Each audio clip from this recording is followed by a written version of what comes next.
Hello, and welcome to the Books Uncovered podcast, a podcast brought to you by Fulcrum Publishing, where we explore the world of books and the people who make up the publishing and book industry. I am Sam Shinta, publisher of Fulcrum Publishing, and I'm joined by my co-host, Kateri Kramer, Fulcrum's marketing director. Hi, Kateri, how are you today? I'm good. How are you? I'm doing great. We're enjoying that late summer heat here in Wisconsin. It's about 5,000 degrees with 98% humidity outside today. So it feels like a wet furnace. We always get that kind of, we thought it was going to start cooling down, but it's decided now to give us one last gasp of hot summer. How are things in Colorado? They're hot as well. It was 94 yesterday, but we don't have that humidity. So yes, it's a dry heat. Yeah, it's different. But I was talking to my friend the other day because she was like walking around a campus downtown and she was like, I can't do this anymore. I just can't be in this heat. And she said it's supposed to stay warm like through October. So I don't know. I'm buckling up for a warm fall. Oh goodness, that's no good because that means the fire danger also extends into the fall as well, which is we have gotten a lot of rain though. So that's good. Up high, not down low, but up high. So that's good. Oh, that's very good to know. Excellent.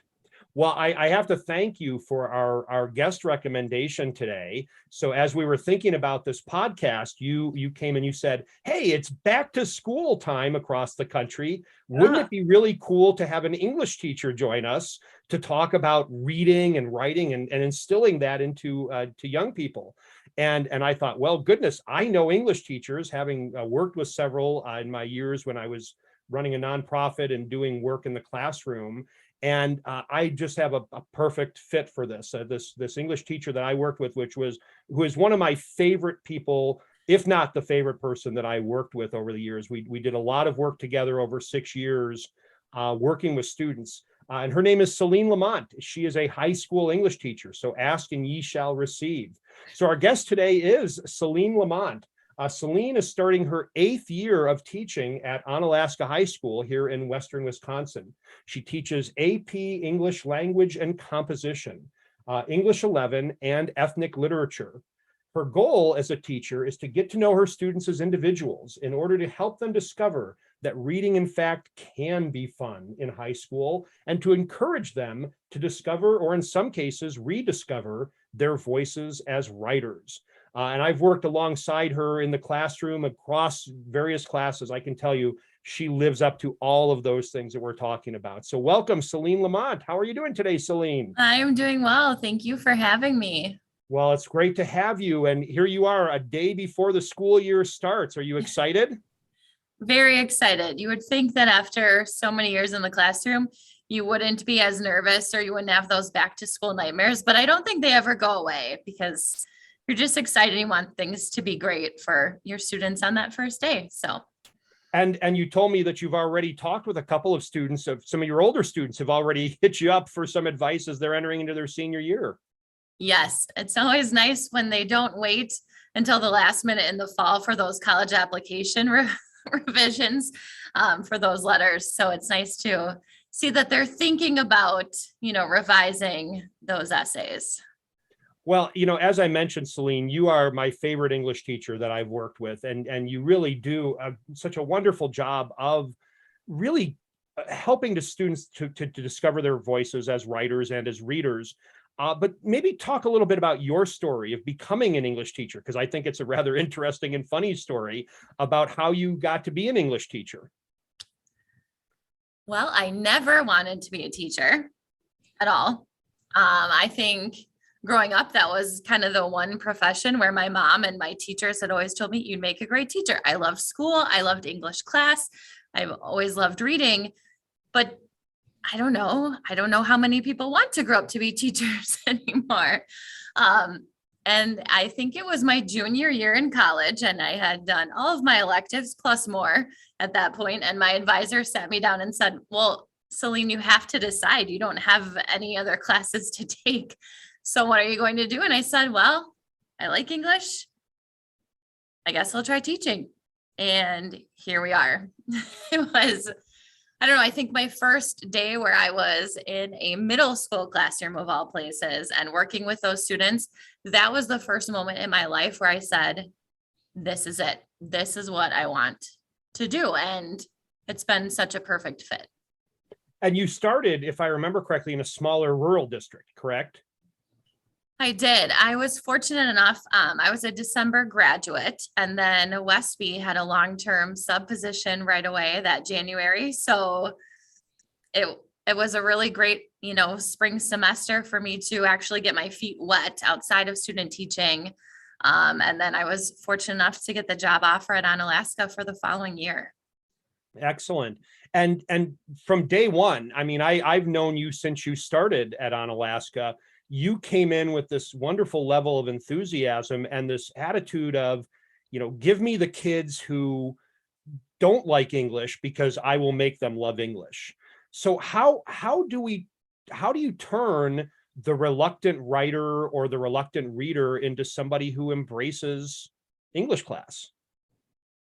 I think it comes down to once you get to know the individual students and their interests, then you can find books and authors that talk about those things, right? Like we had a student who never enjoyed reading, and he was really into snowboarding and went out and got access to a book about snowboarding and magazines about snowboarding. So it's not even, you don't even have to be reading, a book necessarily, because magazines are great. Graphic novels have been another great way to engage students in that reading. With manga, especially, we have some of those series have 35 plus books in them. And these students who have been reluctant readers are finally told, hey, this is a book. You can read this. Just because it has pictures doesn't mean it's not a worthy piece of literature. And they're flying through them. And so I think if you can find what are they interested in, and really show them that you're invested in that process of finding something that they won't hate, they're willing to explore it with you. And, so probably a similar thing with writing, right? That kids at some point have loved writing in their background, and then for whatever reason fell away with it or thought of it as something that they could actually do well or engage with. So how do you recapture some of that, particularly with the students that might be a little more challenging or challenged with that skill? Writing is so tough just in general because there's no one way to do things. And so I think it's a scary skill and it's a scary task for students to work through. And I don't know if you both have experienced this, but there's maybe been a moment when you've written something that you are so proud of, and then maybe it didn't get the kind of feedback that you thought it would have. And it kind of breaks your heart a little bit because you put yourself out there to be vulnerable. And so I think sometimes when that has happened, or because we tend to, especially as students get into the upper middle school grades in high school, it becomes so formulaic for their writing. Then they feel like, well, I have to do this one way. And if I don't, I won't get a good grade. And so it becomes less of exploring their interests and sharing their voice with readers, and more about I'm only writing for the grade. And that doesn't sound fun ever. And so I think what do we try to do is move away from those formulas and just say, well, if we're doing a personal narrative, what's your story? And the way that you're going to tell your story doesn't have to look the same as the way that everyone else will tell your story. And so we can, show them different examples and mentor texts, and it might be a narrative verse, which is pretty cool and something different, and allow them to have the room to explore. And I think sometimes that's a great way to get those reluctant writers. Well, and what I really like about your practice, at least, or what you do in school, is you are working with the AP kids, right? The kids who are, they're probably heading to college. They've been the high flyers throughout high school, but then you're also working with students who are reluctant readers and writers. And so you see the whole breadth there, but again, you're scaling it to the student in terms of finding the thing that they are passionate about and building it around that. I used to teach middle school like a long time ago, and found that middle schoolers were similar with writing in the fact that like they were reluctant to write. They weren't into writing. Like the book reports, the like very composition style essays, like you got to have a body paragraph, an introduction, a conclusion, that kind of thing. And I always really pushed for more creative writing, but got a lot of pushback from both parents and administration and like the old school teachers that had been there for a long time. Can you speak to that a little bit and why that like personal narrative writing that you just mentioned is just as valuable as that compositional essay writing that like we probably both grew up with? I think it's their chance to really start to rediscover, in many cases, their voice and their perspective and how would you word something, right? Or what do you want to emphasize because it's important to you? And so I think starting with a narrative type of writing is such a great way to build that personal connection and to make writing maybe not as intimidating. And then you can shift into, your research-based essays, but still show them that even when you're changing the goal of your writing, you can still use your words and you get to put them into phrases how you want to control them. And so you can still have your voice shine through just in a different way. And so I think the trick has been, and this is something our department has really worked hard on, is to do both. How do you fit both? Because when we think about in Wisconsin with the state standards, they do want narrative, but then you do have to do argumentative too. And so how do we still make sure we can keep that voice and choice even in those, essays? Yeah, that's really cool.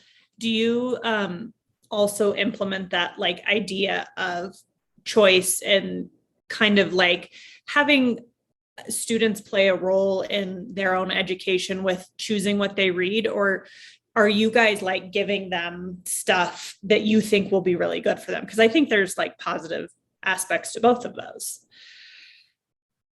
We do both. A life-changing text for our department was 180 Days by Kelly Gallagher and Penny Kittle.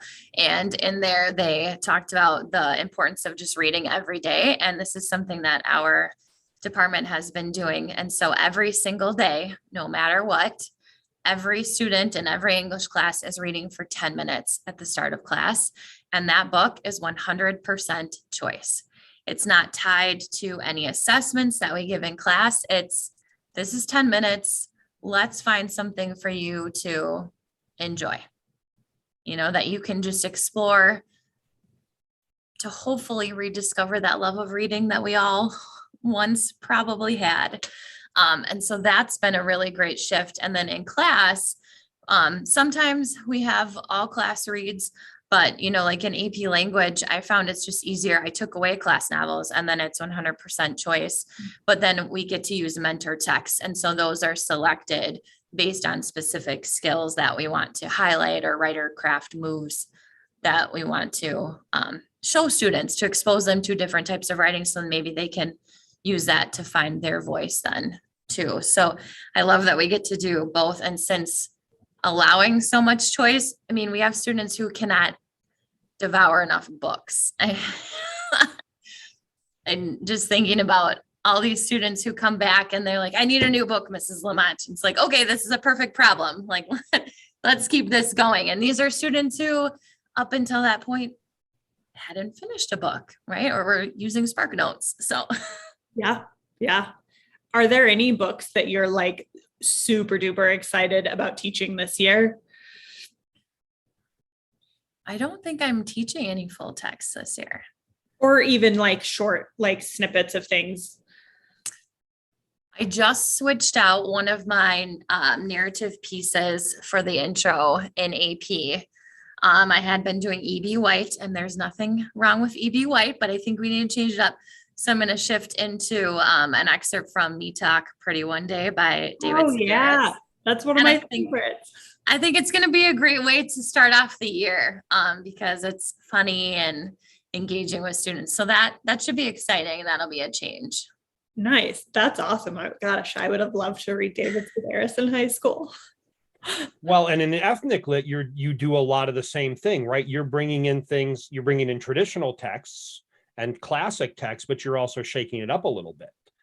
Maybe talk about that a little bit, about how you've kind of expanded the notion of what is literature for some of those students.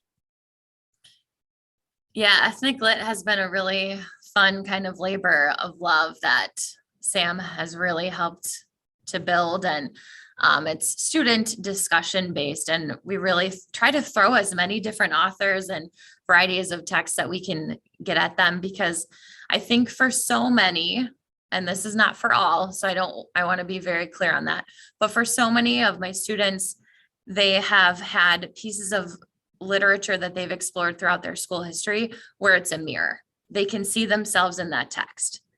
But then there's also so many students who have never seen themselves in these pieces. And so we need to give those students those books where they can see, you know, different types of characters that are being portrayed, or different types of living situations, or, you know, someone from the LGBTQ community.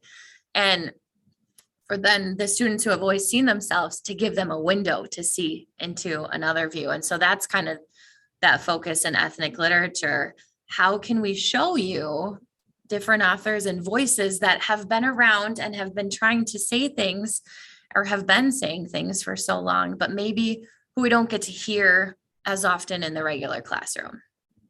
Well, and what I really admire about what you've done with that class is both the breadth of writers.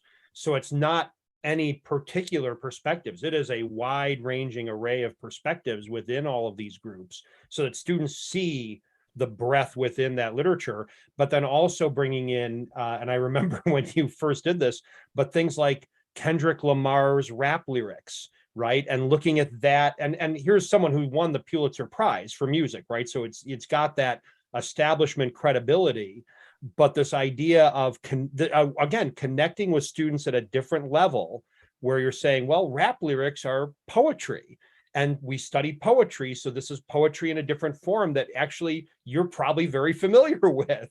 And so all of a sudden it opens up this whole world to kids who thought English class isn't for me, or poetry's not for me. But then all of a sudden it's like, ooh, I love poetry, because you know what I listen to every day is a form of poetry.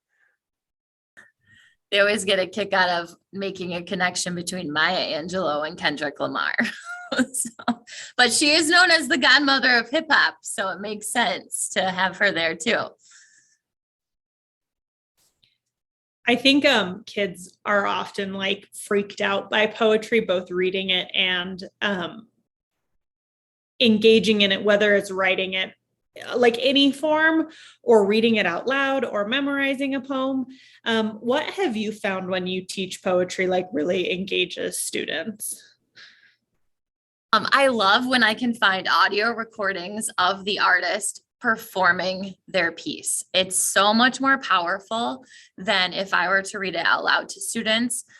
Because if they can read or listen to Maya Angelou and see her performing I Rise, holy cow, we can talk about her body language and her laughter and the little things that she adds in, versus me, this white woman standing there reading this poem that I have no personal connection to.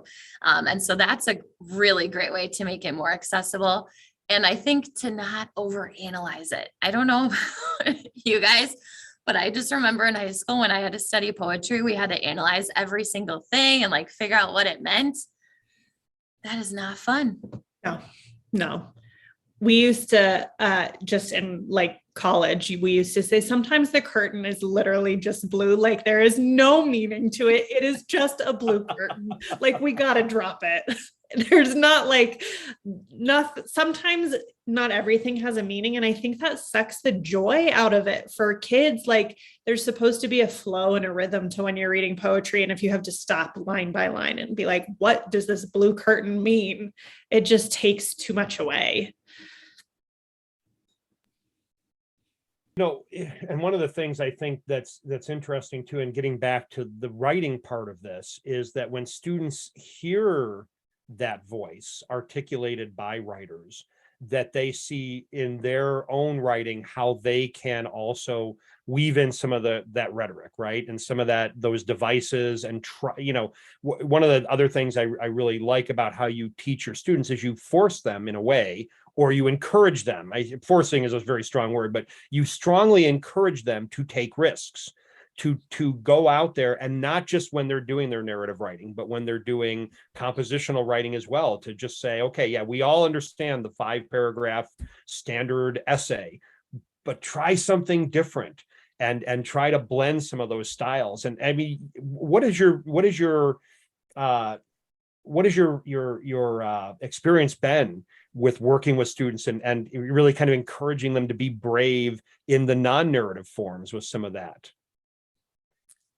Typically, thinking about my AP students, they're usually more hesitant on breaking some of those rules, just because we like to follow those guidelines and we like to have clear guidelines, especially when it comes to writing, because in school, unfortunately, we're writing to receive a grade. And so it's, what do I need to do in order to get the A? And I think that's true for a lot of students, not just students in AP. And so it's getting them to really think about their audience, or to think about themselves as they're reading it, because not too many of us enjoy reading, if we're thinking about a research essay, a very dense, fact-based paragraph where there are no breaks and your reader just feels overwhelmed on that information. And by the time they get to the end of the paragraph, they're sitting there thinking, I have no idea what I just read. I think we've all had kind of those moments.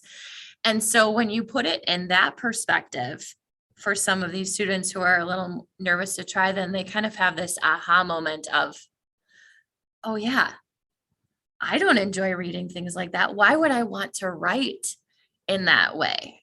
Right? It doesn't make sense sometimes how students are told to do things in school, when the reality is, in the real world, that doesn't happen. That's not how writers who are publishing things are constructing their pieces. They're not following a set list of rules or the 5-paragraph essays. They're breaking the rules for, a purpose, to have an effect on their readers, or to make sure that something is highlighted.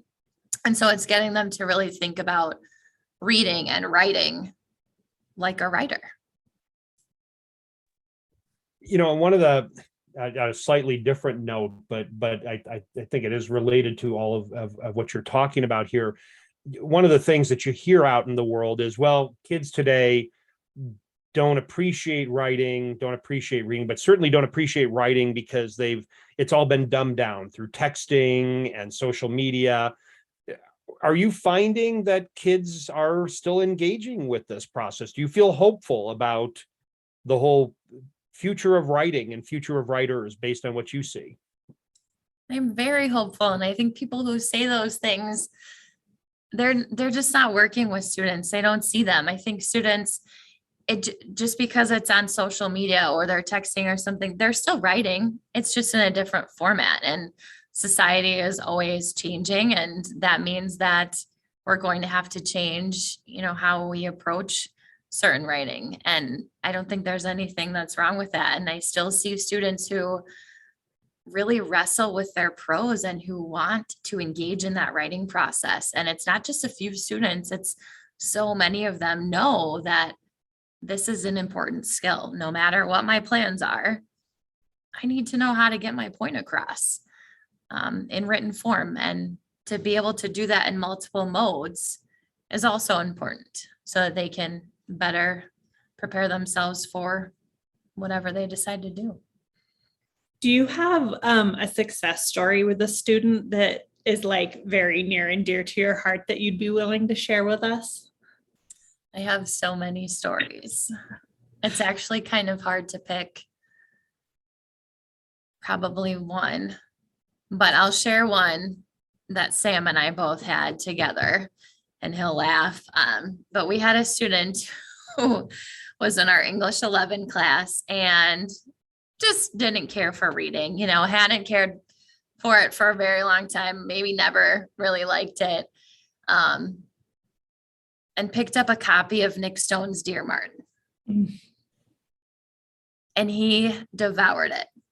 And it was the first time he had ever seen a person like him that was a character in a book, and that didn't fulfill a negative stereotype.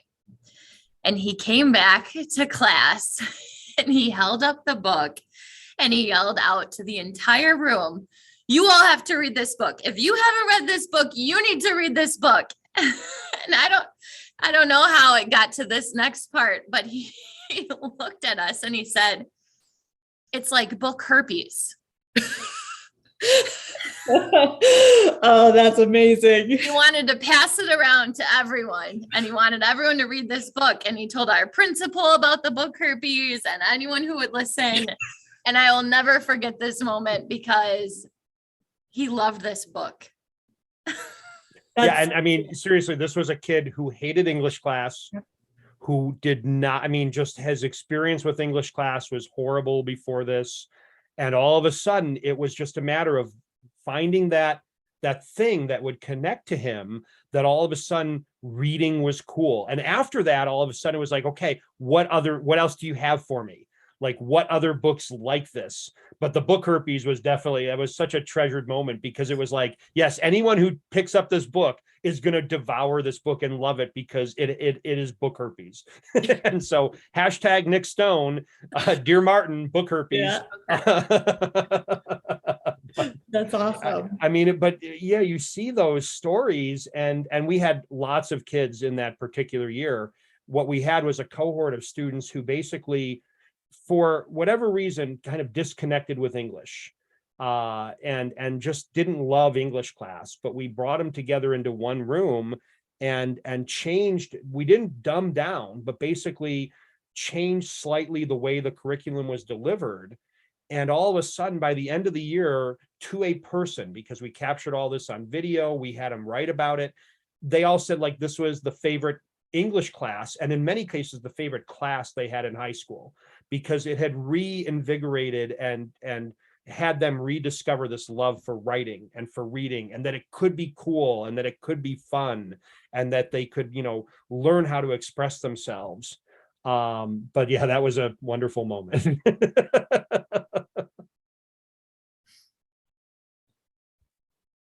Well, my favorite part of every episode, as Kateri knows, is our "Hey, what you reading" portion, where we talk with our guest about books in their area of expertise or in their field, and that what they would recommend to the readers. And so today, given our guest, we are looking at YA or young adult novels and recommendations for that. And I will tell you, Celine, already that Kateri has told me she has picked 2, as she does every time, because she's sneaky. So if you have 2, you are more than welcome to share 2. So hey, what you reading, and what might you recommend for YA literature? Well, this isn't necessarily YA literature, but I just finished the Witcher series, because I didn't realize that the show was a book series first. And so I made that mistake, which never happens. I'm not that person. It was fantastic. So if you're into this series, or if you've been curious about it, you should just read them all, because they're wonderful. But my choice for my young adult book is, and it's blurred out so you can't see it, is Dear Justice by Nick Stone. So it's funny that we were talking about the book herpes with Dear Martin. But what I love about Dear Justice, and why I enjoyed it more than Dear Martin, is because Quan, the main character, really shows the readers what it's like if they have no idea, or if they do, what it's like if you have no one in your corner, and how important it is for all of us to have at least one person to believe in us. Because if we don't, and even if we try to do all of the right things, it's really hard to succeed in life if there's no one there to be in your corner. And he does a really great job of showing what happens to a person, I think, when they really don't have anyone. And so that was a book that I think, as a teacher, made me think about, who are these students in my classroom who maybe don't have anyone in their corner, and how can I become that person? Or if they don't want me to be that person, how can I find someone else to be that person? And so it was kind of life-changing in that aspect, because it really gave me a new perspective that I have never had to think about. That's a wonderful recommendation. Thank you for both of those, because even The Witcher is a great one too for those reluctant readers, right? The kids who maybe would like sci-fi and fantasy. Okay, Kateri, what about you? Well, as you already mentioned, I did pick two. So these are books that I have really enjoyed teaching. I didn't teach high school full time, but I've done English classes here and there. So the first one is The Bell Jar by Sylvia Plath. And I really like this book for high schoolers, specifically high school girls who feel like they can't be themselves, which is probably like every high school girl, basically. Every girl does, not just high school. But I love this because it's so immersive. And Sylvia Plath does this really great job of making it okay to not always be okay and to feel like you're not fitting in. And I think it's one of those books that kind of like welcomes you, where it's like, I'm maybe not saying the way I'm feeling to my friends in school, but this book is kind of articulating how I'm feeling. So I've always loved this book for high schoolers. And the second one is another oldie but goodie. They're short stories of Ernest Hemingway. And I particularly love the Nick Adams stories because it's about a young boy who's high school-ish age. I think he's probably a little bit younger, but there's a lot of this relatability. And because so many of them are from a very different era, I think kids get really engaged in like those super short snippets of a person's life. I also like that Hemingway has this very classic writing style that is not flamboyant and big, and it shows kids like, hey, you don't have to write with a bunch of like fancy adjectives. It doesn't have to be this like poetic verse. Like just write what you're thinking. Like Hemingway did it and he did it really good. And like you can emulate that. And maybe that's your vibe more than Sylvia Plath or Toni Morrison or something like that. So those are my picks. Excellent. What about you? I also have two, just because why not? So one of them we've already discussed already, which is Dear Martin by Nick Stone. So the first book before Celine's book. And the reason I picked that one, aside from the fact that it gave our class book herpes, which is just lovely, is it did a couple things for me. First of all, I had disengaged from YA literature for some time. And Celine was the one who pushed that book on me. She's like, no, you got to read this book. Trust me, this will help you to connect with some of the kids that we're working with. And I read it and I loved the way that she pulled the story together. But I also loved that the crux of the story was this conversation with the past. And so as somebody who talks a lot about history and the importance of history and in what we're doing today, this idea of a young person having this dialogue with Dr. King and trying to understand like how the past kind of talks about the present and how we understand how our nation has changed or is changing, was really, really well done. But also it was just so accessible, and just watching, we had it, I think we went through like 40 kids, and we were buying extra copies for the room just because kids just wanted to read it and we couldn't get them enough in the library. And so when you just have a book like that is just resonating with kids across the spectrum, in a way, it's just wonderful to see that you just see this liveliness come together with literature. And then my second is my favorite book from when I was growing up, which I go back to every couple of years because it is just such a magical book, which is The Mixed Up Files of Mrs. Basil E. Frankweiler by E.L. Konigsberg. And I kind of even get goosebumps just talking about it now. It was the first book that I ever just fell in love with. And I remember when I was young and reading it, and it was like, oh my gosh, books are magical. This is incredible. I mean, I'd read books before that, but that was the first book that really showed me that books could just take you to this different place and transport you and just be these portals into different worlds. and a world very much like ours. So it wasn't like Tolkien, or, I mean, that came later. But this whole idea that books could just open these doors for you, and stories that could just warm you and just yield this love and passion for literature and reading and libraries and all that. Absolutely love that story. Absolutely love that story. Still have a copy here. So that's one, if I suspect some folks have read it, but if you haven't, check it out, because it's one of those classics that actually does hold up as well. It's pretty timeless. Yes, absolutely. Well, Celine, thank you so much for joining us on our back to school edition of the Books Uncovered podcast. We really appreciate it. Maybe we'll check in with you in a year and see how things have gone this school year, and hear how kids are doing this year. But we really appreciate you sharing, and I hope you have a wonderful school year. Thank you so much for having me. Should be a great year. It'll be nice to be able to start normal this year. So as normal as we can. Thankful for that. Yes, absolutely. Well, thank you so much.